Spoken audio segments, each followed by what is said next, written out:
Conociendo el TDAH. ¿Qué es el TDAH? El TDAH, trastorno por déficit de atención con hiperactividad. Es un trastorno del neurodesarrollo, especialmente de la maduración de la corteza prefrontal. Del mismo modo también se ven afectadas las interconexiones entre el sistema límbico, emociones, y la corteza prefrontal. Además, los neurotransmisores dopamina y la noradrenalina se presentan en niveles inferiores a lo normal, lo que provoca disfunciones en las sinapsis neuronales. Los síntomas más característicos se presentan como déficits en las habilidades cognitivas del control atencional e inhibición de conducta, entre otras. Los niños con TDAH forman parte del colectivo sujetos a necesidades especiales. Este trastorno afecta al 4% de la población entre los 7 y los 18 años. El TDAH es una afectación que no tiene un marcador biológico. Este trastorno tiene un componente hereditario del 77%. Los genes implicados son DRD5, HTR1B, SNAP25, DRD4 y DAT1. Los dos neurotransmisores que mayor relación tienen con el trastorno por déficit de atención con hiperactividad son la dopamina y la noradrenalina. Catecolaminas. Es preciso ponerse en manos de profesionales para realizar un diagnóstico fiable, ya que en la actualidad se han detectado niños erróneamente diagnosticados de TDAH cuando en realidad se trataba de niños con altas capacidades. Tipos de TDAH. Inatento, este tipo se presenta más a menudo en chicas que en chicos. Es el más frecuente. Hiperactivo, su incidencia se da por igual en los dos géneros. Es el tipo menos frecuente. Combinado, es 10 veces más frecuente en chicos que en chicas. Este es el tipo más diagnosticado. Síntomas del TDAH por edades. Cualquier niño sano rebosa actividad, está lleno de inquietudes, despistes y tiene sus rabietas. Por ese motivo es importante tener clara una línea de corte desde la cual empezar a preocuparnos. El concepto de normalidad es muy subjetivo y decir que es necesario actuar cuando el comportamiento del niño sale de lo normal es desconcertante. Por lo tanto, el momento en el que las alarmas deben activarse es aquel en el que la situación que está viviendo el niño en diferentes contextos sociales supongan un sufrimiento, una angustia para él. Por ejemplo, podemos detectarlo en el rendimiento escolar, las relaciones sociales o en su autonomía en casa.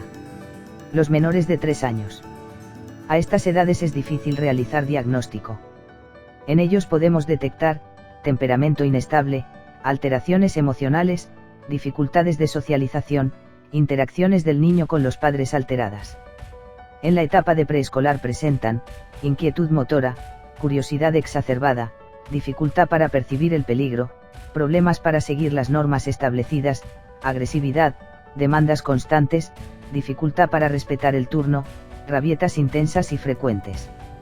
Durante la edad escolar suelen realizar trabajos incompletos y poco organizados, tienen un diálogo impulsivo, se distraen con facilidad, conducta disruptiva en clase, agresividad, dificultades para seguir las normas, no cumplen con las tareas en casa. En la etapa de la adolescencia destaca la baja atención, pobre rendimiento escolar, dificultades para recordar y terminar las tareas, problemas de conducta, temeridad, desafiante, no respeta las normas familiares, inmaduro e irresponsable, mayor riesgo de iniciarse en el consumo de drogas, baja autoestima y pobres relaciones sociales. El TDAH, como todos los trastornos, se define socialmente. Por lo tanto, el hecho de que haya patología o no, lo va a marcar las exigencias del ambiente. En otras palabras, debemos estar más atentos a las consecuencias que tienen los síntomas y dónde se manifiestan que a los síntomas en sí. Efectos del TDAH en el niño. Tenemos que tener en cuenta que esta condición supone una carga social difícil de llevar para un niño. Si no existe una buena gestión emocional, la autoestima del niño puede verse gravemente afectada. Además, en muchos casos el desconocimiento induce a que el entorno trate al niño de vago o poco aplicado, aun cuando el niño ponga todo su empeño en ello. En el TDAH existe un alto porcentaje de fracaso escolar. Estudios recientes determinan que el 60% de los niños diagnosticados con trastorno por déficit de atención con hiperactividad repiten curso o son expulsados del colegio. El sexo es determinante a la hora de manifestar su sintomatología, especialmente si no se recibe la atención adecuada. Los adolescentes varones tienden a comportarse de manera desafiante ante la autoridad. Por otra parte, las chicas adolescentes suelen asumir una actitud ansiosa y depresiva. Este colectivo tiene más probabilidades de padecer conductas adictivas que el resto de la población.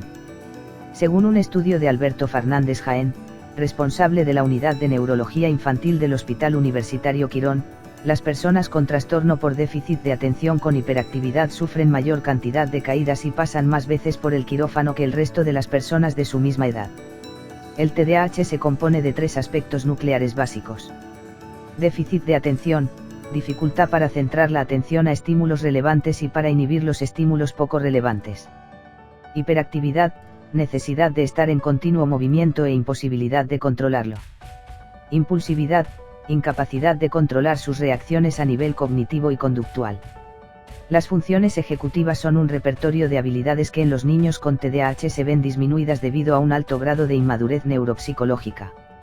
Las funciones ejecutivas más importantes son las siguientes: planificación, inhibición, memoria operativa, flexibilidad cognitiva, fijación de metas. Adaptaciones en los exámenes para niños con TDAH. Según la Ley Orgánica 8/2013, del 9 de diciembre, para la mejora de la calidad educativa, se establecen una serie de medidas para alumnos que estén diagnosticados de dislexia, trastornos específicos del aprendizaje y TDAH. Adaptación del tiempo de examen, incremento del 35% del tiempo de duración prevista para cada examen. Adaptación del modelo de examen, según criterio del profesor de la materia, se podrá adaptar el tipo y tamaño de letra. Adaptación de la evaluación, el profesor puede utilizar diferentes formatos para realizar la prueba, oral, ejercicios de respuesta múltiple, dividir el examen en 2 días, etc. Facilidades técnicas, el profesor puede realizar una exposición oral de las diferentes preguntas que componen el examen. Facilidades en las adaptaciones de los espacios, si se considera oportuno el alumno podrá realizar el examen en un aula separada de sus compañeros. Falsas creencias sobre el TDAH. Descartar TDAH porque el niño mantiene la atención en una actividad de su interés videojuegos, el aspecto más relevante a tener en cuenta es la capacidad consciente para mantener la atención en tareas menos motivadoras. El TDAH más común es el combinado, realmente los casos de TDAH más frecuentes son los inatentos. Esta falsa percepción se debe a que el tipo inatento pasa más desapercibido y es más difícil de detectar. Además, el tipo inatento duplica en número a los casos de tipo combinado. El TDAH remite en la edad adulta, si bien es cierto que determinados síntomas disminuyen de intensidad con la madurez, cabe tener presente que el TDAH es un trastorno crónico que persiste durante toda la vida. Trastornos relacionados con el TDAH. En el 60 a 70% de los casos este trastorno se presenta asociado a otro trastorno y en el 40 a 50% a 2 o más. Cuando un individuo presenta más de un trastorno lo denominamos comorbilidad. Trastorno negativista desafiante se presenta un 40% de los casos. Trastornos específicos del lenguaje se presenta un 30 a 50% de los casos. Trastornos del estado de ánimo. Trastorno del espectro autista. Trastorno del desarrollo de la coordinación se presenta un 47% de los casos. Esperamos que esta información le haya sido de utilidad.